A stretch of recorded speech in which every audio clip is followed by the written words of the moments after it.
Winterizing. I did put up a video showing how we winterized Sassy Van Sheath for the first time. That went pretty well, I think. But still, I overdo everything and was concerned about maybe I didn't do everything correctly. Just made me nervous. So I thought, let's invest in a small space heater to leave in the van. We have a 30 amp hookup at home, so it would be supplied with electricity. So I just wanted to have something to keep this thing warm, so we would feel more comfortable that nothing would freeze over the winter. So we bought the Vornado.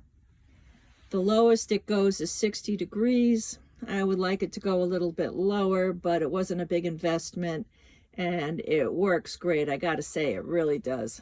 It heats up the van lovely. And I like it because it doesn't really get hot. So I feel like it's safe to leave in here when there's nobody in the van. So I'm quite happy with it. So there we go, Vornado. Again, where did I get it? Guess. Amazon. Boy, Amazon. Should have bought stock in Amazon. Another mistake. Oh well, such is life. Have a good day. So long.